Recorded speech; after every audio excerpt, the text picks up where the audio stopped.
बिस्मिल्लाहिर्रहमानिर्रहीम, अस्सलाम वालेकुम मेरे भाई। Good morning. नई सुबह, नई उम्मीदें और बहुत सारे नए ख्वाबों के साथ जी उठा पाकिस्तान। मैं हूँ सना अमजद, आपकी दोस्त और आपकी होस्ट। उम्मीद करती हूँ आप सब खैरियत से होंगे। अल्लाह ताला आप सबको महफूज रखे इस वबा से जिसने हमें अपनी लपेट में लिया हुआ है। लेकिन स्पेशली कराची वालों के लिए बड़ी अच्छी खबर है। वैसे हमारे लिए ये ख़बर अक्सर बाइस तकलीफ़ बन जाती है। ये अल्लाह की रहमत जो बरसती है अपने बंदों पर, ये हमारी नाअहली एडमिनिस्ट्रेशन की वजह से हमारे लिए जो है ये ज़हमत बन जाती है। बट प्रेडिक्शन काफ़ी अच्छे से ऐसे चल रही है कि कराची में, सिंध में जो है वो ये एक स्पेल आएगा। और आज कल की ख़ास प्रेडिक्शन की गई है कि हैवी रेन होगी बहुत ज़्यादा। सो इस हवाले से एग्जैक्टली मौसम की सूरत हाल क्या है। कराची में पिछली बार जब बारिश हुई थी तो आपने ख़ुद देखा कितना जानी नुकसान हुआ, कितने इलाके जो है वो बह गए, बुरा हाल रहा सड़कों का। सो एनडीएमए को बुला लिया गया, अब वो क्या काम करें। होपफुली इस बार हमें कुछ बेहतर स्पेल देखने को मिलेगा और पिछली बार की तरह जो भी नुकसानात हुए हैं वो अल्लाह करे कि ना हो।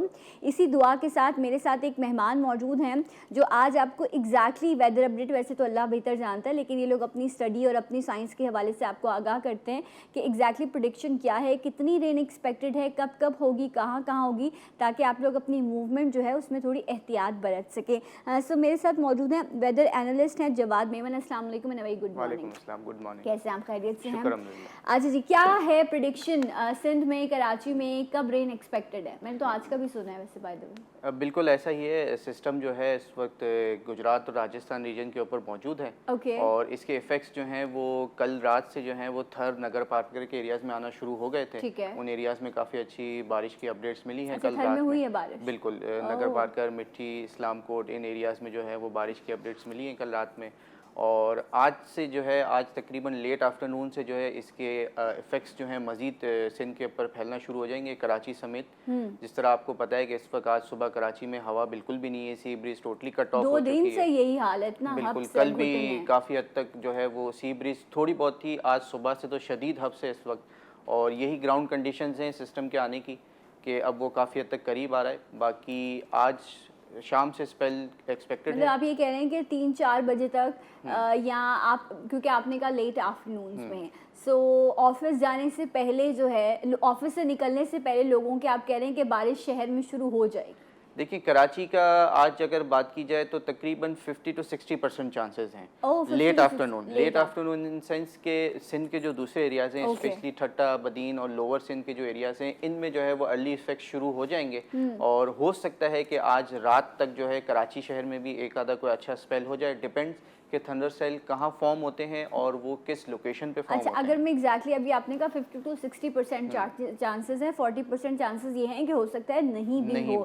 लेकिन क्या आप कराची में हैवी रेन देख रहे हैं? एक्सपेक्टेड है कब, कौन सी डेट्स? देखिए, मेजर जो कराची के लिए जो दिन है वो 7 तारीख और 8 तारीख। आज हम हैं, आज 6 है, मतलब फ्राइडे सैटरडे। आप कह रहे हैं वीकेंड्स पे कराची में काफ़ी अच्छी हैवी रेनफॉल हो सकती है। काफ़ी सारे एरियाज़ जो हैं उसमें हम ट्रिपल डिजिट्स देख सकते हैं। एस्टिमेटेड एक इंसान जो है वो एक एस्टिमेट ही फ़िलहाल लगा सकता है, तो 90 से 120 मिलीमीटर के आसपास जो है वो बारिशें नज़र आ रही हैं इन 2 दिनों में। अच्छा, 90 से 120 मिलीमीटर, ये मैं नंबर सुन रही थी, न्यूज़ में भी बता रहे थे। बट मैं ये जानना चाहती हूँ जो लास्ट रेन हुई, क्योंकि एक आम शख्स के लिए ये मेजर करना कि ये 120 मिलीमीटर या 90 मिलीमीटर कितना होता है, इट्स डिफ़िकल्ट। सो जब लास्ट जो हमने रेन देखी जिसमें जानी नुकसान भी हुआ, फिर बहुत सारे इलाके ज़ेरे आब आ गए, उसका क्या मतलब एस्टिमेट था, वो कितने मिलीमीटर थी, ताकि हम आइडिया कर सकें कि इस बार जो बारिश होगी वो उससे ज़्यादा होगी या उसी लेवल की होगी? देखें, उसमें जो ऑफिशियली रिकॉर्ड्स की अगर हम बात करें तो मैक्सिमम जो एरियाज़ थे उसमें मैक्सिमम 80 से 85 मिलीमीटर के आसपास जो है वो बारिश देखने को मिली मैक्सिमम जो हुई है। और अनऑफिशियली जिस तरह लास्ट स्पेल में आपको पता है कि औरंगी टाउन में जो है वो 3 से 4 घंटे जो है वो काफ़ी शदीद बारिश रही, तो अनऑफिशियली उसके भी कुछ फिगर्स ऐसे ही हैं कि वो 95 to 100 मिलीमीटर के आसपास रही है। लेकिन आप कह रहे हैं ये इसकी शिद्दत पिछली बारिश से ज़्यादा होगी, क्योंकि आपने कहा 120 तक जो है ये जा सकता है, मिनिमम एस्टिमेट्स हैं। अच्छा, शिद्दत का हमने आपसे पूछा इस हवाले से। अच्छा, कराची के अलावा आपने कहा ये 2-3 दिन, मतलब वीकेंड पे आप ये स्पेल देख रहे हैं, इसके बाद आप देख रहे हैं कि मौसम क्लियर है या आगे? क्योंकि हमने हमेशा देखा है, रिमेंबर स्कूल टाइम से ऐसा होता आ रहा है कि 14 अगस्त को बड़ा शौक होता था एरिया को डेकोरेट करें, ये वो, उस वक्त से आज तक 14 अगस्त, 13 अगस्त, 15 अगस्त पे बारिश होती ही है कराची में, तो क्या इस बार भी ऐसा ही है, ये मानसून बरसेगा? बिल्कुल ऐसा ही है। ये जो आने वाला सिस्टम है ये तकरीबन 10 अगस्त तक जो है ये ख़त्म हो जाएगा। ये पाकिस्तान के एरिया से जो है वो निकल जाएगा, लेकिन इसके बाद आपको पता है क्योंकि मॉनसून सीज़न है और स्पेशली कराची में जो है जब सी ब्रीज अपने नॉर्मल स्पेस पे आती है तो साथ रात के टाइम पे जो है वो समंदरी बादल भी आते हैं और उनसे पिछले काफ़ी दिनों से जो है वो रात के टाइम, सुबह अर्ली मॉर्निंग के टाइम जो है वो हल्की फुल्की बारिश रहती है। तो इस दफ़ा भी ऐसा ही रहेगा, जबकि 17 या 18 अगस्त के आसपास 1 से 2 दिन आगे पीछे इसमें हो सकते हैं एक और इसी तरीके का स्पेल एक्सपेक्टेड है। ओके, सो अभी आपने कहा 7 और 8 अगस्त कराची में एक्सपेक्टेड है, उसके बाद आप कह रहे हैं 17 और 18 में भी ये डेट्स हैं जब आप कराची में रेन देख रहे हैं। अच्छा, ये भी बड़ी खबरें गर्दिश कर रही हैं कि जी तूफ़ान आने वाला है और इस तरह की, सो ऐसा कुछ है या ये फेक न्यूज़ है? देखिए ये फेक न्यूज़ है, रूमर्स हैं। अल्हम्दुलिल्लाह। नॉर्मली मॉनसून सीज़न में जो है इस तरीके के कोई साइक्लोनिक सिस्टम्स नहीं बनते हैं, लेकिन आने वाला जो सिस्टम है वो काफ़ी ताकतवर नज़र आ रहा है। बहर अरब से भी इसे काफ़ी ज़बरदस्त सपोर्ट रहेगी, तो मैक्सिमम ये एक डिप्रेशन या कुछ ऐसे लो चांसेस हैं कि ये डीप डिप्रेशन तक की स्टेजेस में जा सकता है। तूफ़ान बनने में अभी भी जो है 1 से 2 स्टेजेस जो है मज़ीद होती हैं। तो फिलहाल इस चीज़ की एसच कोई अभी उम्मीद नहीं है। बहुत ज़्यादा पैनिक है तो काइंडली अननेसेसरी पैनिक को जो है वो बिलीव ना करें फिलहाल। ओके, सो ऐसा कुछ नहीं है, ये फेक न्यूज़ है। अच्छा, नॉर्मली वो शहर, क्योंकि कराची एक बहुत बड़ा शहर है, बाकी भी जहाँ पर समंदर हो जिस शहर में, वहाँ पर नॉर्मली हैवी रेन्स अगर होती हैं, सो जो कराची का हाल होता है इस तरह से तो हाल नहीं होता। इट्स मीन कि अगर आप सी ब्रीज के या सी के पास रहते हैं तो ये रेन होना नॉर्मल है, लेकिन हमारे यहाँ एडमिनिस्ट्रेशन की वजह से इतनी बदहाली हो जाती है, ऐसा ही है? बिल्कुल ऐसा ही है, नॉर्मल है। इनफैक्ट कराची जो है वो एक सेमी डायरेक्ट रीजन है, हमारे यहाँ इतनी ज़्यादा बारिशें नहीं होती हैं। अगर मानसून का एवरेज हम देख लें तो हार्डली हमारा 170 से 180 मिलीमीटर के आसपास हमारा एवरेज हो रहता है। ओके, तो मिस मैनेजमेंट भी कह सकते हैं थोड़ी सी जो है वो, लेकिन अल्हम्दुलिल्लाह उम्मीद है कि इस दफ़ा इंशाल्लाह हमें उम्मीद है तमाम इदारे और एनडीए में अच्छा काम करेंगे। बहुत शुक्रिया आपके आने का, ये हमें आगाह करे थे मौसम के वाले से। और प्लीज़ के इलेक्ट्रिक वालों से हाथ जोड़ के गुजारिश है, बिजली थोड़ा ख्याल रखें। और पिछली बार भी आपके बिजली के सिस्टम की वजह से बहुत सारे लोगों की जो है वो हलाकतें हो गई थी। एक ब्रेक लेंगे, मिलेंगे आपसे ब्रेक के बाद। हमारे साथ रहिए, जी उठा पाकिस्तान।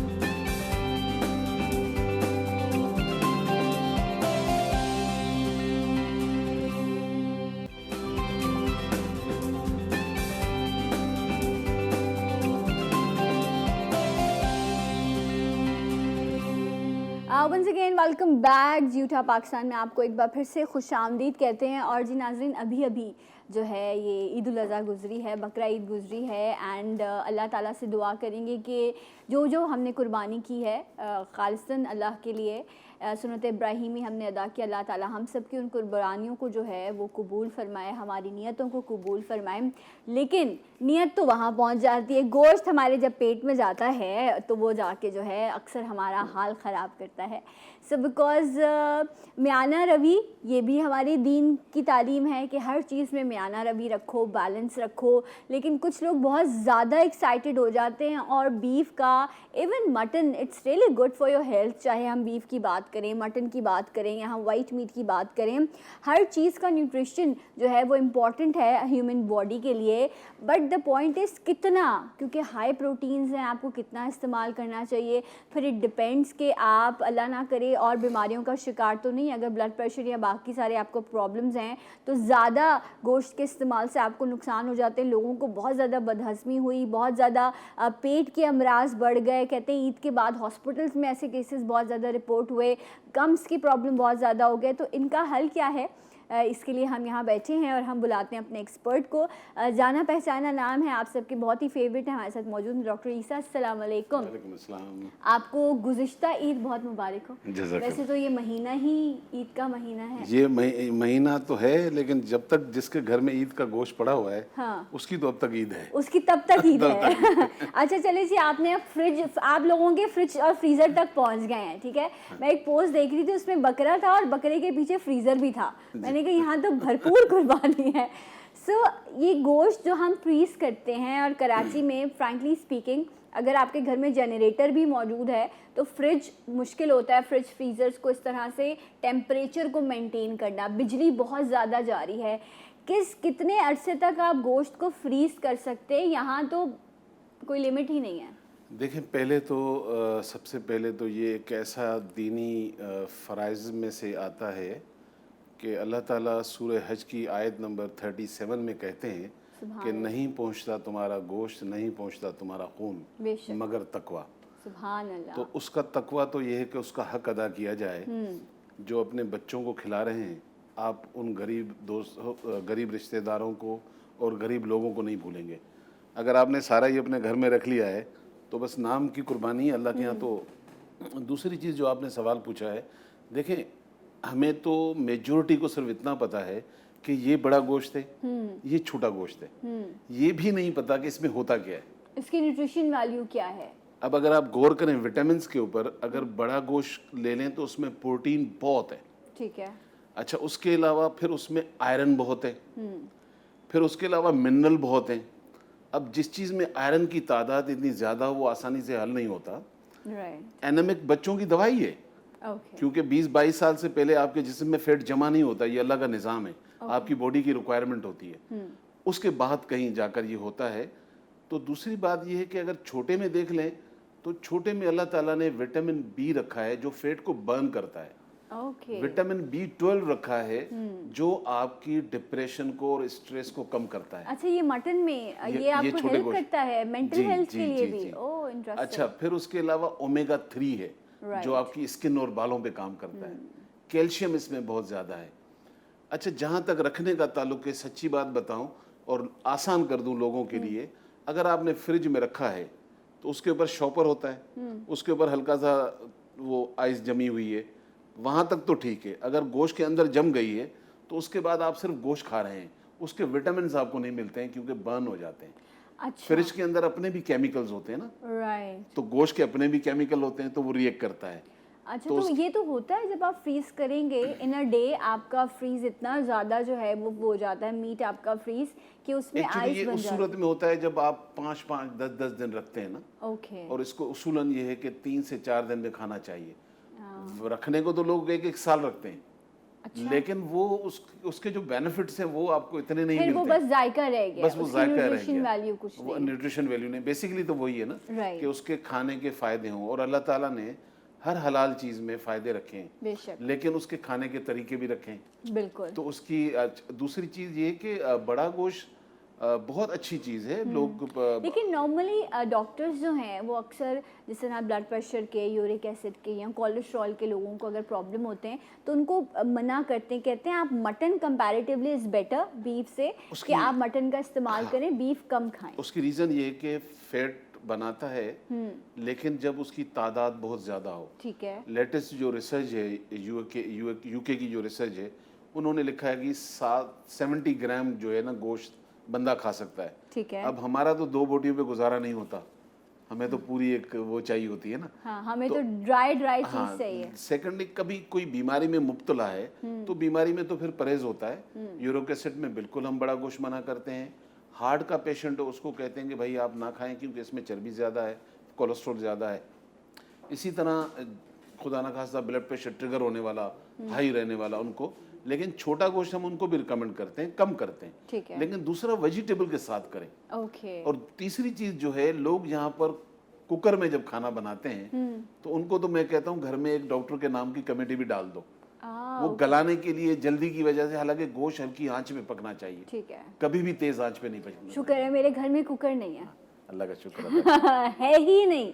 मैं कभी भी, मेरी अम्मा ने कहा कि ये काम नहीं हो सकता, इंतजार कर लो, लेकिन ये काम नहीं। पुराने जो हमारे माँ बाप थे, दादा दादी, नाना नानी, उनका तरीका मसाले सिलबट्टे पे पीसना और उसके अलावा कुकिंग ऑयल का जो रोल है, मैं सिर्फ इतना मैसेज कर दूं लोगों को कि घर में हमारी बहनें खाना बना रही हैं, खाने बनाने के बाद शीटें तो इर्द गिर्द गिरती हैं ना, 2 घंटे के बाद आपको वो शीटें सर्फ से धोनी पड़ती हैं। तो ये जो तेल आपके अंदर जा रहा होता है तो वो क्या करता है, तो आप रिकमेंड करें अपनी फैमिली को कि आप सरसों के ऑयल में पकाएं, राई के ऑयल में पकाएं, वर्जिन कोकोनट ऑयल के उसमें पकाएं। जो हमारे यहाँ थोड़ा सा ना, खाना तो हम सभी खा रहे हैं लेकिन हम उस पर फोकस नहीं करते हैं। सही। और एक और भी इसमें, सॉरी मैं आपकी बात कट कर रही हूँ, हम ये कहते हैं कंप्लेन के जी कंपैरेटिवली कुकिंग ऑयल से ये ऑयल महंगा पड़ता है। आपको इतना ज़्यादा ऑयल या तरी की ज़रूरत ही नहीं है। अगर आप थोड़ा सा ऑयल भी इस्तेमाल करेंगे और सरसों के तेल को जब आप जला लेते हैं तो उसकी वो ख़ास महक ख़त्म हो जाती है। एक्चुअली मैं आपको बताऊं कि मेरे यहाँ जब आते हैं लोग, मैं उनको रिकमेंड करता हूँ क्लिनिक में कि भाई ये ऑयल इस्तेमाल नहीं किया। तो कुछ बहनें ऐसी होती हैं, कहती हैं डॉक्टर साहब ऑयल नहीं डालेंगे तो जायका क्या है? तो मैंने बराबर में तेल भी रखा होता है, मैं 1 चमचा दे देता हूँ, वो मैं कहता हूँ पी लो, वो थूक देती हैं, बोलती है इसमें तो जायका नहीं। मैंने कहा बेटा जायका मसालों में होता है, ऑयल में नहीं होता। इसको कम तादाद में भी डालेंगे, खाना आपका अच्छा बनेगा। ठीक है। अच्छा, तो आप कह रहे हैं कि चाहे आप बीफ या मटन इस्तेमाल करें, लेकिन म्याना रवी से थोड़ा आप इस्तेमाल करें। एंड ये जो वाइट मीट है, जो चिकन हमें हार्मोनल मिल रही है, उससे बेहतर है कि आप मटन का इस्तेमाल 1000 टाइम बेटर है। अगर आप फार्मी मुर्गी की बात कर रही हैं, जी मैं उसी की बात कर रही हूं। फार्मी मुर्गी ने जितनी तबाही मचाई है हमारी स्पेशली यंग लड़कियों के अंदर, जिनके हार्मोन्स के, पीसीओ के और पता नहीं इतनी चीजें, इस पे हम एक पूरा शो करेंगे इंशाल्लाह। हाँ, ये जो मुर्गी तो की वजह से इश्यूज तो हैं। अच्छा, अभी क्योंकि जो आज मैंने प्रोग्राम किया वो स्पेशली हमने इसलिए आप लोगों के लिए डिज़ाइन किया है कि बारबेक्यू और इतना ज़्यादा बीफ और मटन खाने के बाद लोगों को जो है वो बदहज़मी या पेट में तकलीफ या पेट की ख़राबी बहुत ज़्यादा हो गई है। सो मैं इस हवाले से चाहूँगी कोई ख़ास ऐसी चीज़ हर्बल, कोई कावा है, कोई पाउडर है जो आप लोगों को रिकमेंड करें? मैं लोगों से पहले तो गुजारिश करूंगा कि देखें, एक तो आप खाएं ज़रूर। ठीक है। यूजुअली ये होता है कि हम अपने घर में पूरे 3 टाइम में से 1 टाइम खाते हैं। ईदों में ये होता है कि आप जहाँ जा रहे हैं रिश्तेदार के यहाँ भी गोश्त मिलता है, आप किसी को बुलाते हैं तब भी गोश्त मिलता है। तो वो दिन में 3 से 4 दफ़ा हो जाता है। तो अब जाहिर बात है इसकी कैलोरीज अपनी जगह इतनी ज़्यादा हैं, वो आप बर्न तो नहीं करते। जब कैलोरीज बर्न नहीं करते तो वो आपके अंदर बर्निंग कर देता है, आप डॉक्टर के पास पहुँच जाते हैं। तो कोशिश करें कि आप जब भी आप गोश्त का इस्तेमाल कर रहे हैं, उसके साथ 1 कप पानी ले लें। खाने के बाद 1 कप पानी में 1/2 टी-स्पून जीरा डाल दें, 1/2 टी-स्पून सौंफ डाल दें। ये नीम गर्म पानी लेना है या नॉर्मल? नहीं, जैसे चाय बनती है, कहवा बनता है। ओके, कहवा बनाना है। ऐसा 1 कप पानी का रखेंगे चूल्हे पे, 1/2 टी-स्पून उसमें सौंफ, 1/2 टी-स्पून जीरा, 1 इलायची, 2 से 3 जोश आ जाएंगे। उसके बाद इसको छान लें, तो फिर गोश्त भी हजम हो जाएगा, फिर लकड़ी पत्थर भी हजम हो जाएगा। क्या बात है, ज़बरदस्त। तो ये आपने करना है हर बार। अच्छा, क्योंकि हमारे यहाँ बारबेक्यू और इन सब के बाद फ़ौरन हम कोल्ड ड्रिंक्स पीते हैं, आपको ये कहवा पीना है। एक कॉलर भी हमारे साथ। अस्सलाम वालेकुम। हेलो, बाहर भी सेट कर जी, कौन है हमारे साथ? Good morning. हाँ जी, वो सुन रहे हैं आपको, कहिए, थोड़ा सा लाउड बोलिए। मुझे कुछ अर्से पहले ना 15-20 दिन पहले गुर्दे में इन्फेक्शन हो गया था ना, और एक बार यूरिक भी बढ़ा हुआ था। तो यूरिक एसिड का तो मैंने टेस्ट नहीं करवाया, मगर गुर्दे में इन्फेक्शन था तो मुझे 5 ड्रिपें लगी और उससे थोड़ा बेहतर हुआ ना दर्द। उन्होंने मुझे सब चीज़ें मना की, मैं पालक, दाल, माश की दाल, बढ़िया गोश्त, मुर्गी सब बंद किया हुआ। अब मैं सिर्फ मूंग की दाल, मसूर की दाल खाती हूँ। तो अब आप मुझे बताएं मैं क्या खा सकती हूँ और क्या नहीं सही है, और मैं क्या करूँ? जो गुर्दे का इन्फेक्शन है ना अंदर, वो कह रहे हैं जो अंदर ऐसा इन्फेक्शन है जो अलाइजा में होता है ना, ऐसी इस तरह का इन्फेक्शन है। अच्छा, कुछ पूछना है आपको? मैं ये पूछना चाह रहा था, ये यूरिक एसिड की बात करी और ये कह रही है कि मैंने यूरिक एसिड नहीं चेक कराया, मैंने किडनी अपना चेक कराया था, तो उसमें इन्फेक्शन आया है। मैंने 5 ड्रिपें लगवाई हैं, डॉक्टर ने मेरा सब कुछ बंद कर दिया, मूंग मसूर की दाल या इस तरह के खाने खा रहे हैं। अब वो मीट एंजॉय करना चाहती हैं। देखें, यूरिक एसिड जो है वो अगर बढ़ा हुआ होगा, क्योंकि आपने टेस्ट ही नहीं कराया, ज़ाहिरी बात है, तो यूरिक एसिड अगर बढ़ा हुआ होगा तो छोटा सा टेस्ट है वो आप करा के अपने आप को भी इत्मीनान कर दें। अगर वो बढ़ा हुआ है तो फिर तो ठीक है कि आपका बड़ा गोश्त, अगर बढ़ा हुआ है तो क्या करें? बढ़ा हुआ है तो फिर बड़ा गोश्त कम से कम ना खाएं। ठीक है। मसूर की लाल दाल ना खाएं। ओके। और लाल लोबिया ना खाएं। वैसे तो लाल लाल बहुत है, लेकिन एटलीस्ट इन 3 चीज़ों से तो आप बचें। अच्छा, ओके, रेड मीट, लोबिया और लाल दाल। हाँ, बाकी जो चीज़ें हैं वो आप खा सकती हैं, कोई इसका इशू नहीं है। Okay, right. सो आप खिचड़ी खाइए, दलिए खाइए, फ्रूट्स खाइए, हल्की ग़िज़ा लीजिए, थोड़ा सा रेस्ट दीजिए, उसके बाद इंशाल्लाह चीज़ें बेहतर होंगी। मज़ीद भी हम डॉक्टर ईसा से भी बात करेंगे राइट आफ्टर दिस ब्रेक। हमारे साथ रहिए। जी उठा पाकिस्तान।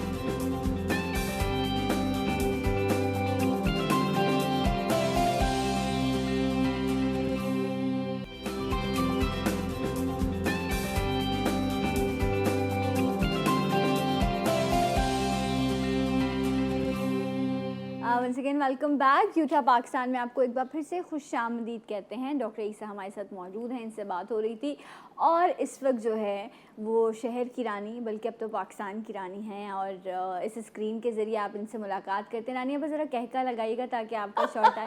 जी, सो रानी आपा हमारे साथ मौजूद हैं हमारे नए सेट पर। पहला कहका रानी आपा का, कैसी हैं आप? अस्सलाम वालेकुम। अल्हम्दुलिल्लाह, वालेकुम अस्सलाम। आपको ईद बहुत बहुत मुबारक। आपको भी बहुत मुबारक हो, तमाम देखने वालों को भी हमारी जानिब से लेट ईद मुबारक। यस अच्छा रानी आपा, आप एहतियात बरतती हैं गोश्त के इस्तेमाल के लिए? बिल्कुल बिल्कुल। देखिए, गोश्त को देखकर मैंने कुछ लोगों को ऐसे देखा है कि वो ये समझ लेते हैं कि सारा गोश्त जो है, सबसे पहले तो मैं ईसा भाई की बातें सुन रही थी, बिल्कुल आपने सही कहा कि जो एक तरीका है उसके हिसाब से अपने लिए रखें। दरअसल ये उन लोगों का हक़ है जो साल भर तक नहीं खा सकते, और हमारे यहाँ जो हालात है इस दफ़ा तो 100% वो सही साबित हुए कि लोगों की पहुँच से बहुत दूर था। Right. और हम जैसे थोड़े से बेहतर लोग होते हैं वो अपनी ज़रूरियात पूरी कर लेते हैं, लेकिन हमें अपने से नीचे लोगों का बहुत ज़्यादा ख्याल, क्योंकि अल्लाह ताला ने इतनी हमें तौफीक दी है कि हम ख़रीद के खा सकते हैं। तो ऐसे बहुत सारे लोग हैं जो शायद पूरा साल इस ईद का इंतज़ार करते हैं कि उनके घर में गोश्त पकेगा। और ये मैं कोई अफसाना या कहानी नहीं बता रही आपको, ये मैं रियलिटी बता रही हूँ कि यहाँ पर इस तरह की सिचुएशन है। अच्छा रानी आपा, पेट के अमराज बहुत होते हैं क्योंकि बारबेक्यू और गोश्त देखकर लोग बिल्कुल एहतियात नहीं करते। अभी बड़ा बेहतरीन कावा बताया ईसा भाई ने। मैं आपसे जानूँगी कि मसूड़ों की तकलीफ़ बहुत होती है लोगों को, मसूड़े सूज जाते हैं, दांतों में तकलीफ़ शुरू हो जाती है बीफ की वजह से, तो क्या करना चाहिए? देखिए, सभी जानते हैं, रोज़े अज़ल से ये बात है कि बीफ जो है बादी होता है, और लोग वैसे भी उनको जो थोड़ा सा गोश्त आम जिंदगी में खाते हैं बीफ का, उससे भी प्रॉब्लम हो जाती है। कुजा के इस मौके पर बहुत ज़्यादा बेबहा मौजूद होता है, तो ऐसे लोग जिनको ये प्रॉब्लम होती है, जिनके गम्स इस मौके पर स्वेल कर जाते हैं, वो शुरू से होते हैं, उन्हें उतना ज़्यादा एहसास नहीं होता, उसकी इतनी ज़्यादा केयर नहीं करते। सबसे पहले तो बीफ का गोश्त जो लोग इस्तेमाल करते हैं, हमेशा से इस्तेमाल होता रहा है, आज भी करते हैं, इंशाल्लाह कल भी करते रहेंगे। बीफ के गोश्त में पकाने से कब्ल लहसुन और अदरक का काफ़ी इस्तेमाल करें, ज़्यादा इस्तेमाल, जैसे जो आम क्वांटिटी है उससे डबल क्वांटिटी में आप अदरक को ज़रूर डालें। ठीक है, तो इसके बाद ही वहीं पर ख़त्म हो जाएगी। ओके। दूसरे वो लोग जिनको ये प्रॉब्लम है, वो ख़ास तौर से बकरीद के मौके पर मैं तमाम लोगों से, अपने घर में बना के रखती हूँ, बाकी लोगों से भी मैंने हमेशा कहा है, लेकिन कहूँगी कि जिन लोगों को ये प्रॉब्लम है कि उनको बादी हो जाती है इस गोश्त के साथ, वो अपने यहाँ 1 बॉटल पानी या 1 जग में 1 अदरक का तकरीबन 3 इंच का टुकड़ा लेकर उसके बारीक बारीक पीस करके 1 जग पानी में धोकर डाल दें। ठीक है। पानी बिल्कुल साफ सुथरा हो, और उसमें 15-20 पुदीने के पत्ते डाल दें। उसके अंदर 1 टीस्पून सौंफ डाल दीजिए, ओके। और 1-2 छोटी इलायचियाँ तोड़ के, पकाने की ज़रूरत नहीं है, इसको डाल दीजिए अपनी डाइनिंग टेबल, या अब आजकल गर्मियाँ हैं तो अपने फ्रिज के अंदर इस टाइट बॉटल में रख दें। और जब भी पानी पिए, जब भी खाना खाएं, कोशिश करें खाना खाने के बाद तो डायरेक्ट, जब आप आधे घंटे बाद, पौने घंटे के बाद पानी पिए या उससे पहले, तो इस पानी का इस्तेमाल करें। एक कॉलर भी है रानी आपका, कॉलर शामिल करते हैं। अस्सलाम वालेकुम, गुड मॉर्निंग। जी कौन? जी कौन है? मैं शिरव जी बोल रहा हूँ कराची से। जी कहिए, क्या पूछना चाहेंगे? हाँ, ये पूछना है ईसा भाई से कि हमारी बाजी को ना भूलने की बहुत आदत है, ये 2 साल से है। अच्छा। नाश्ता करती, जो भी खाती, बोले मैं नाश्ता नहीं की, कुछ नहीं करी, जो भी चीज़ रखती भूल जाती, मुझे नहीं मालूम, ये भुलाट बहुत है, जरा कुछ इलाज बताएं उसका। उम्र बता सकते हैं? उम्र क्या है? उम्र समझो 68-67 है। अच्छा ओके, मतलब खाना खा के कोई चीज़ें रख के तो अक्सर नॉर्मली होता है कि आपका माइंड, आप इतने ऑक्यूपाइड हैं कि आप भूल जाते हैं, लेकिन खाना खाकर इस तरह से ये थोड़ा ज़्यादा, क्या कहेंगे इस पर? मेरा ये ख्याल है कि देखें, एक तो कभी कभार कोई चीज़ भूलना, ये तो हम जैसे लोगों से भी हो जाता है जी। लेकिन खाना खा लिया और पता ही नहीं कि मैंने क्या खाया था, तो इनके एक तो नेरो के टेस्ट होने चाहिए, मतलब नेरो सर्जन जो होते हैं, या किसी भी जो भी समझते हैं ये बेहतर डॉक्टर होगा, उनके पास जाना चाहिए। हमारे पास भी आएंगे तो हम भी कुछ टेस्ट कराते हैं। लेकिन दूसरा T3, T4, TSH, ये ज़्यादातर थायराइड प्रोफाइल कराना इसमें भी ज़रूरी होता है, क्योंकि इसमें भी अक्सर मतलब जो 25 साल की लड़कियां 30 की भी होती हैं, उनको भी ये प्रॉब्लम रहती है, वो चीज़ें भूल जाती हैं। इस तरह तो नहीं जिस तरह इन्होंने बताया, लेकिन वो भी अक्सर भूल जाती हैं क्या बोल रही थी, कहाँ रखा था। एग्जैक्टली। तो मेरा ये ख्याल है कि जब तक वो डॉक्टर को नहीं दिखाते हैं तो मैं एक ऐसी चीज़ बता देता हूँ जी। जिसका कोई नुकसान नहीं है, ओके। बच्चे बड़े सब खा सकते हैं, और मेमोरी के लिए बेहतरीन नेमत है अल्लाह ताला ये तो की। बड़ी अच्छी चीज होती बरहमी बोटी, है। बरहमी बूटी, ओके। बरहमी बोटी ले लें, और मेरे ख्याल में 100-200 रुपए की अच्छी मिल जाएगी। मेरे पास थोड़ी महंगी होगी, कहीं और से ले लीजिएगा। 100 आपके ग्राम, पास क्यों महंगी होगी? मैं सफाई बहुत करता हूँ। अच्छा ठीक है, ओके। सवाल बनता था इसलिए मैंने कर लिया। अच्छा हाँ, फिर 100 ग्राम जो है वो आप ले लें, और उसमें हस्बे जायका मिश्री डाल दें। 40 ग्राम डाल दें, 50 ग्राम डाल दें। शुगर वाले होंगे तो फिर जाहिर बात है नहीं फिर वो डालेंगे, ना डालें। ना डालें।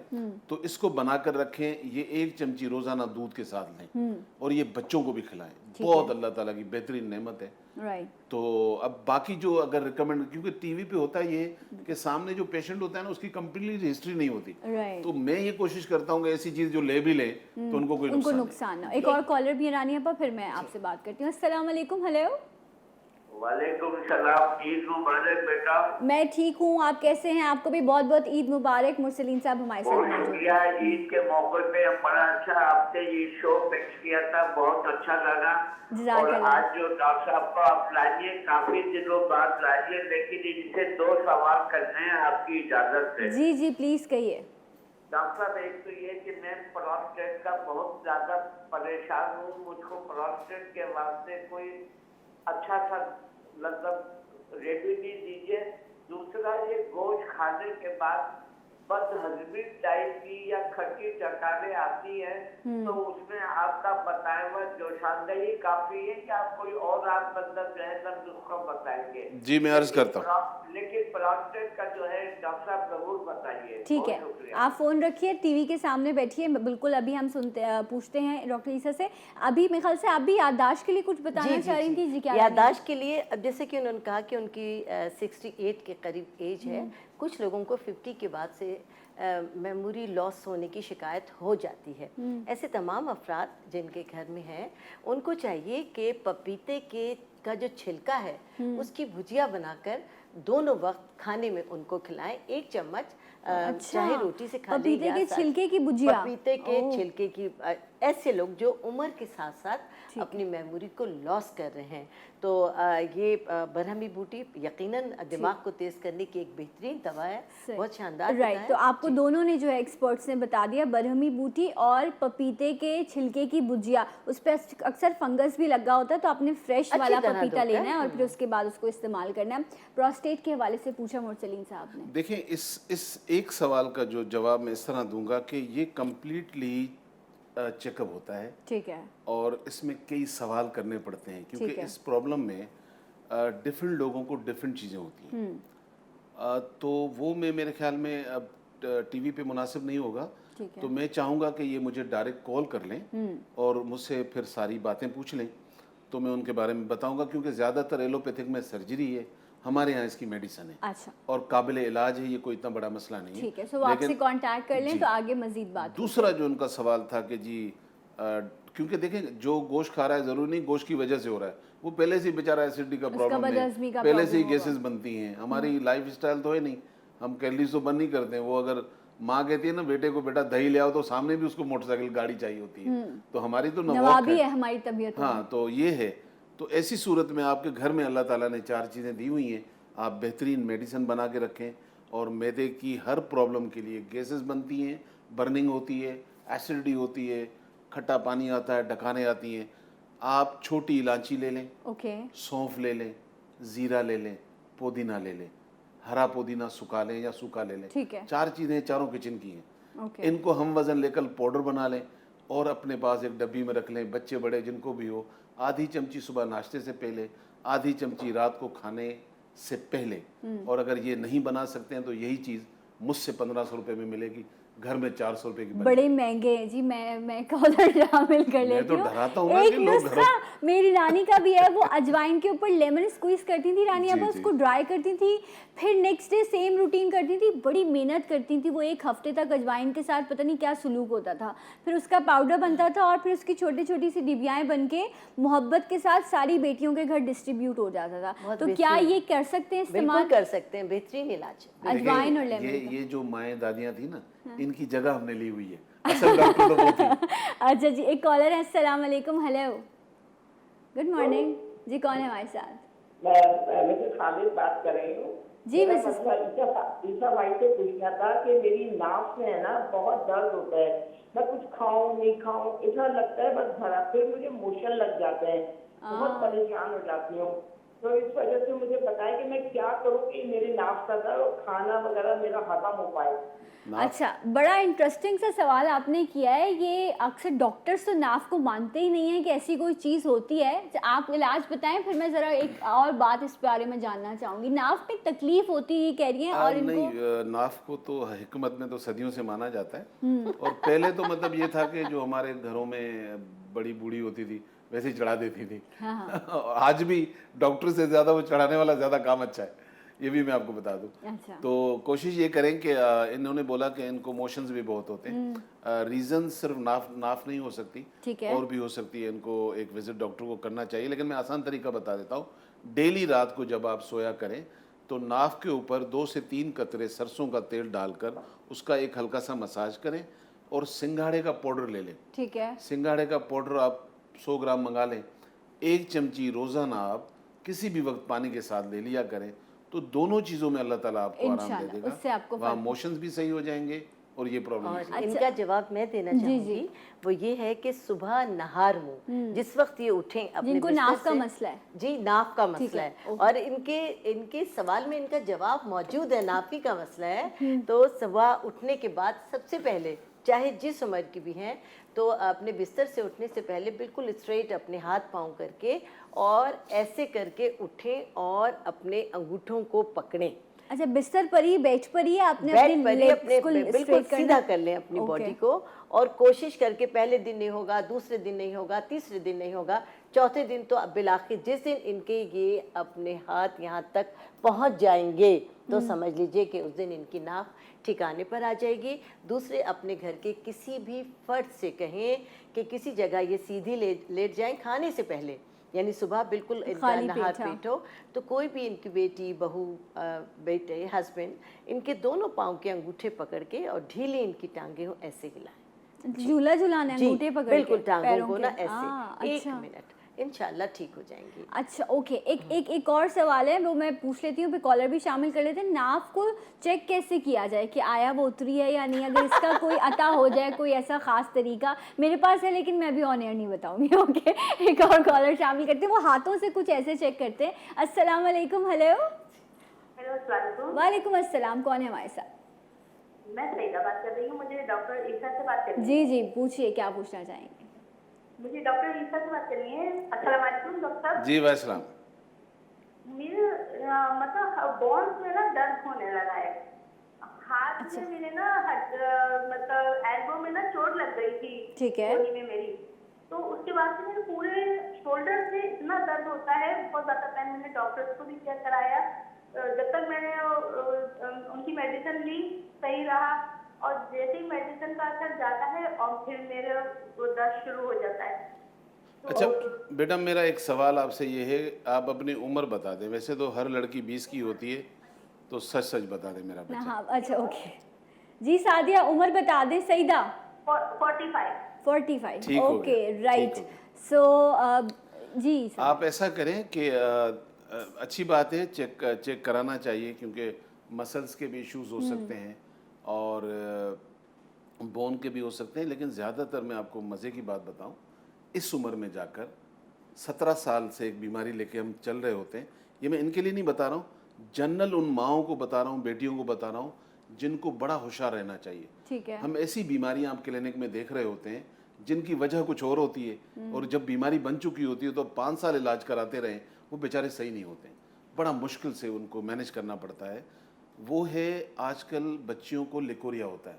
अच्छा, वाइड लिक्विड डिस्चार्ज, अब ये क्योंकि न रिपोर्ट में आता है, न डॉक्टर बता सकता है, न बेटियां शर्म से बताती हैं, तो डॉक्टर जो माँ हैं, कम से कम जो बेटियां हैं, ये इसलिए शेयर करें कि ऐसी लड़कियों की निशानियां कुछ आपको बता देता हूँ। कमर में, टांगों में दर्द, उम्र 20 साल है तब भी होगा, गुस्सा आएगा तो बिल्कुल हाइपर हो जाएंगी, सारा दिन उनको खाना तो थोड़ा सा खाना खाएंगी पेट भर जाएगा, पानी पीने की ये चोर होंगी, ब्लड प्रेशर देखो तो इनका लो मिलेगा, विटामिन डी चेक कराएं तो कम मिलेगा। अब ये जवानी दीवानी में तो चल जाती है, 30 के बाद जब क्रॉस होती है तो बाकी जिंदगी डॉक्टर के साथ गुजरती है। ठीक है। तो एक तो इसका एहतियात करें, और इस उम्र में भी ये हो सकता है, लेकिन बहरहाल इसके इम्पैक्ट 30 के बाद बहुत ज्यादा ठीक है, खराब तो आप आते हैं। इनको अभी इनको रेमेडी मैं ये क्या रिकमेंड करूंगा कि आप इसगंध ले लें। ओके, इसगंध ले लें एक 30 ग्राम, दूसरा सिंघाड़ा ले लें 30 ग्राम, तीसरी चीज कस्ते शीरी ले लें 30 ग्राम, 10 ग्राम उसमें सौंठ डाल लें। ठीक है। एक तो इन चारों चीज़ों को मिक्स करके पाउडर बना लें, आधी चमची सुबह शाम खाएं, और ऑलिव ऑयल ले लें। ओके। ऑलिव ऑयल ले लें 100 ग्राम, और उसमें 10 ग्राम लौंग का ऑयल मिक्स करके उन एरियाज में जहां मसल्स में पेन है हल्का सा लगा के रात को सो जाया करें, और दवाई को दिन में 2 दफ़ा पानी के साथ ले लिया करें। ओके, सो इंशाल्लाह इससे आपको ज़रूर फ़ायदा पहुंचेगा। एक और कॉलर है, अस्सलाम वालेकुम। हेलो वालेकुम सलाम। जी, कौन है हमारे साथ? मैं कराची से बात कर रहा हूँ, शकील। जी शकील साहब, क्या पूछना चाहेंगे? ये पहली दफ़ा फर्स्ट टाइम देख रहा हूँ आपका प्रोग्राम सुबह का। बहुत माशाल्लाह बहुत ज़बरदस्त प्रोग्राम है, बहुत अच्छा सेट लगाया है आपने। थैंक यू सो और मच, ये जज़ाकल्लाह। एक्सपर्ट भी बहुत अच्छे हैं, आपके तजुर्बेकार हैं। और आनिया आपा को तो मैं काफ़ी और चैनल पर भी देख चुका हूँ, इनके मशवरे, इनकी एडवाइसेस बहुत अच्छी होती हैं, और माशाल्लाह ज़बरदस्त प्रोग्राम है। आइंदा भी मैं इसको देखता रहूँगा इंशाल्लाह। बहुत बहुत शुक्रिया, थैंक यू सो मच कि आपने सिर्फ जो है वो तारीफ़ करने के लिए कॉल की, लेकिन कोशिश होगी कि बेहतर से बेहतर चीज़ आपको बताई जा सके, सिखाई जा सके। अच्छा रानी आपा, हम बात कर रहे थे, मैं थोड़ा सा इसलिए बिकॉज अगर आपको पेट के अमराज हो या नाफ का प्रॉब्लम हो तो आपको बहुत सारे बॉडी में इश्यूज़ हो रहे होते हैं, लेकिन आप आइडेंटिफाई नहीं कर पा रहे होते कि व्हाट इज़ द रीज़न। दवाइयाँ ले रहे होते हैं, डॉक्टर के पास जा रहे होते हैं, तो कोई ख़ास चीज़ है जिससे आपको पता चल सके कि ये प्रॉब्लम है आपको? देखिए, अब जैसे नाफ का इन्होंने दर्द बताया कि लूज मोशन हो जाते हैं, नाफ में दर्द होता है, पेट में दर्द होता है, और नाफ की तकलीफ़ बहुत ही तकलीफ होती है, और उसकी वजह से बिल्कुल डिस्टर्बेंस हो जाती है, भूख भी नहीं लगती है, और ये पेट के दर्द में आता है। जैसे उनका प्रोस्टेट ग्लैंड का मसला है, मुरसलीन साहब का उसके लिए भी एक घरेलू छोटी सी रेमेडी है, वो जी ये बता है दीजिए। कि भुट्टे के जो बाल होते हैं उसका पानी पका लें। अच्छा। एक भुट्टे के बाल लें और 1 गिलास पानी में पका लें, जब आधा गिलास रह जाए तो ठंडा करके छान कर पी लें।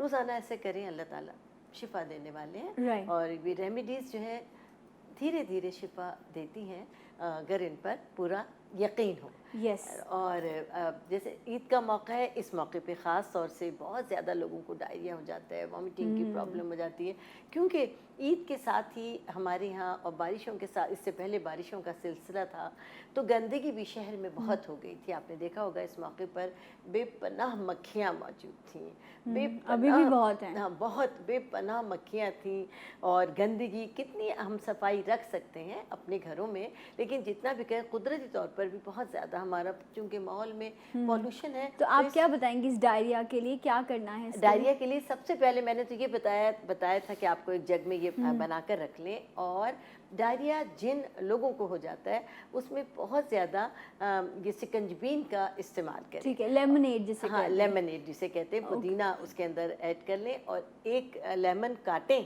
छिलके समेत, उसके अंदर पुदीने की पत्तियां लें, और 1 गिलास पानी लें, और उसको अच्छी तरह ब्लेंड कर लें, और 1 चुटकी नमक डाल लें। अगर आप मीठा पीना चाहते हैं, शुगर नहीं है, तो थोड़ा सा गुड़ डाल लें, या थोड़ा सा शहद डाल लें, ठीक है, या थोड़ी सी शुगर। इससे ये कि थोड़ा सा बैलेंस हो जाएगा।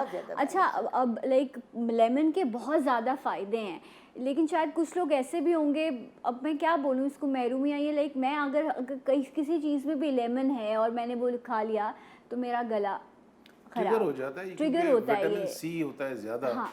तो ये बात बिल्कुल आपकी सही है, बहुत सारे लोगों के साथ, बहुत सारी लड़कियों के साथ। तो ऐसे लोग फिर क्या करें नेचुरल विटामिन सी लेने के लिए? ऑरेंजेस तो आपको 12 महीने नहीं मिलते। विटामिन सी तो अल्लाह ताला ने सिट्रस फैमिली में रखी है, और उसके अलावा भी बहुत सारी चीज़ें ऐसी हैं जिसमें विटामिन सी बहुत पाया जाता है। दही विटामिन सी से भरपूर है, लेमन विटामिन सी से भरपूर है, टमाटो विटामिन सी से भरपूर है, किन्नू ले लें, मौसमी ले लें, ग्रेप फ्रूट ले लें, सारे विटामिन सी से।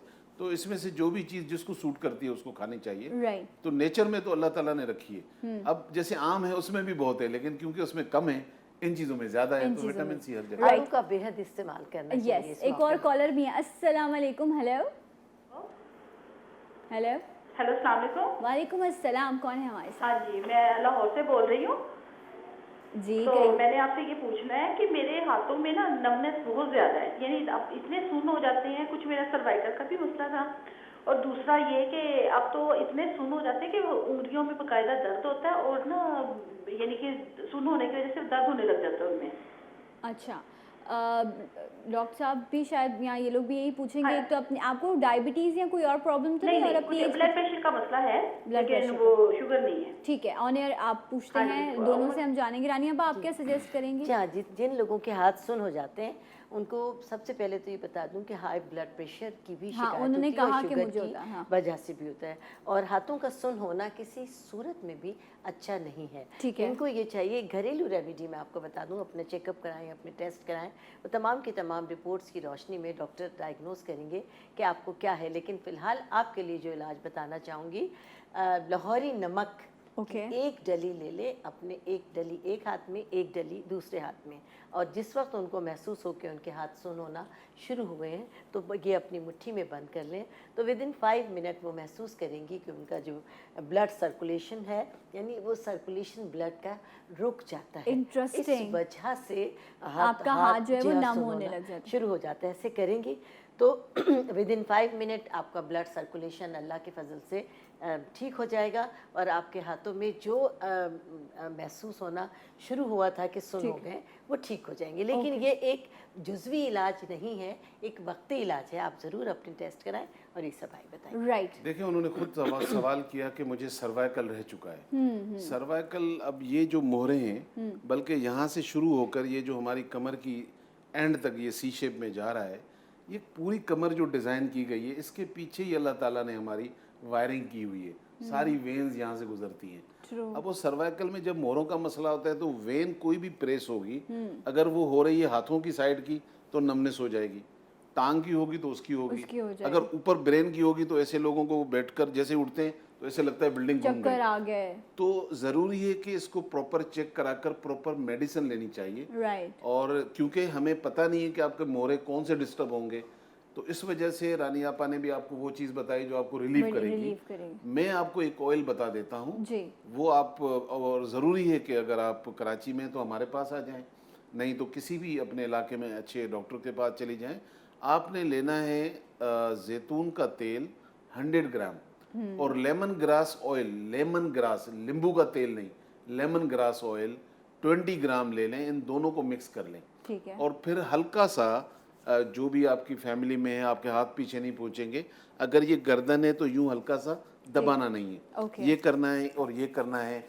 सो ये 5 मिनट इधर 5 मिनट इधर करके और ऊपर से थोड़ा सा कपड़ा डाल दें। अच्छा। तो जब आपके मसल्स के जो बारीक वेन्स हैं जहाँ वो प्रेसिंग हो रही होती है तो वो उसको रिलीव करता है, तो आपकी ब्लड सर्कुलेशन बेहतर हो जाती है। राइट। तो आपने ये ट्राई करना है, ये दोनों चीजें जो क्योंकि मेडिसिन में बगैर देखे इनको कम से कम दे नहीं सकता। एग्जैक्टली, उसमें आपके कुछ टेस्ट भी आपके करवाए जाएंगे। एक और कॉलर भी है। अस्सलाम वालेकुम। हेलो वालेकुम अस्सलाम। जी, कौन है हमारे साथ? मेरा दोनों से क्वेश्चन है। एक मेरी मदर है तो उनको एग पाइलरी का मसला था, अब वो तो अल्लाह का शुक्र है बिल्कुल ठीक हो गया, लेकिन उसके बाद ना उनकी जो हार्ट बीट है ना वो नहीं कंट्रोल होती। ईसीजी वगैरह करवाई है, सब कुछ बिल्कुल क्लियर है, लेकिन उनका जो वो दिल का मसला है और ये हार्ट बीट का मसला है, ये नहीं कंट्रोल होता। वो एकदम से बैठे बैठे इतनी तेज हो जाती है ना उनकी दिल की धड़कन। ओके। शुगर तो नहीं, डायबिटीज है आपकी मम्मा को? नहीं नहीं, ना उनको डायबिटीज है ना उनको ब्लड ठीक है। प्रेशर। अच्छा, सेकंड क्वेश्चन पूछ लो क्योंकि मुझे फिर वाइंड अप की तरफ जाना है। Hello, okay, right. कुछ और पूछना है? समृद्धि हमारे साथ। और मेरा एक और क्वेश्चन है। मुझे अपना पूछना है कि मुझे ना धूप से एलर्जी हो जाती है। मैं घर में रहती हूँ तो कुछ भी नहीं होता, लेकिन जैसे ही बाहर जाती हूँ ना 5 मिनट के लिए भी मुझे अगर सन से मतलब एक्सपोजर हो, एलर्जी शुरू हो जाती है। Okay right, thank you so much. आपने कॉल की। एच पायलरी था वो ठीक हो गया, लेकिन अभी वो कह रही हैं कि जो मेरी अम्मा के साथ प्रॉब्लम है उसके बारे में आप क्या? ये उन्होंने बताया कि दिल बहुत धड़कन तेज हो जाती है। इट मीन्स दिल कमज़ोर हो गया है। ठीक है। और दिल को कमज़ोर करने के लिए बेहतरीन है अजवा खजूर का इस्तेमाल किया जाए। और अजवा खजूर की जो गुठली है उसको अगर सुखाकर उसको पीस लें और वो शहद में मिलाकर इस्तेमाल करेंगी तो इंशाअल्लाह उनके दिल में जो कमज़ोरी पैदा हो गई है इसमें क़ुव्वत आ जाएगी। और दिल की कमज़ोरी को दूर करने के लिए अब ख़मीरे अबरेशम भी बहुत अहम किरदार अदा करता है। ओके। ख़मीरे अबरेशम मरवारीत। अच्छा, ये कहाँ से मिलेगा? ये मिलेगी आपको हिकमत की ओके, किसी भी अच्छी दुकान से आप वहाँ से जो होता है वो आपको वो मिल सकता है। आपके पास तो महंगा ही मिलेगा, आप यही कहेंगे? नहीं जी, मैं तो जो बता रहा हूँ अगर घर में कर लें तो महंगा नहीं, वो तो मेरे पास आएंगे तो महंगा है। अच्छा ठीक है। और ये ऐसी चीज बता रहा हूँ कि दिल बिल्कुल सही होता है लोगों का, कोई रिपोर्ट में नहीं आता। हार्ट बीट तेज होने की वजह एक नहीं है, कई है, लेकिन मैं इनको तरीका बता देता हूँ। 100-200 रुपए की किशमिश ले लें छोटी साइज की, अगर आपको शुगर नहीं है तो आपने वो दो घर में लाके रखनी है। सुबह जैसे उठें अल्लाह ताला का नाम लेके कुलियाँ उलियाँ करके आपने 8-10 दाने खाने हैं किशमिश के। उसके बाद आपके घर में प्योर अर्क के गुलाब होना चाहिए। ठीक है। अर्क के गुलाब जिसमें खुशबू हो वो प्योर नहीं होता। खुशबू नहीं होनी चाहिए, वो नाक तक आएगा तो शायद थोड़ी बहुत आएगी। 1 गिलास पानी का 1 हिस्सा अर्क के गुलाब, 3 हिस्सा पानी। आपने किशमिश खा ली, सुबह निहार मुँह ये पानी पी लिया। आप 1 महीना करके देखें, आपको ऐसी शफा अल्लाह ताला देगा कि आपको मेरी मेडिसिन की ज़रूरत नहीं है इंशाल्लाह। जज़ाकल्लाह। डॉक्टर ईसा हमारे साथ मौजूद थे। रानी आपका बहुत शुक्रिया। प्रोग्राम का टाइम ख़त्म होता है, इंशाल्लाह कल फिर इस स्क्रीन पर आपके सामने आएंगे। अपना बहुत ख्याल रखिएगा और जाते जाते एक आवाज़ एक नारा, पाकिस्तान जिंदाबाद।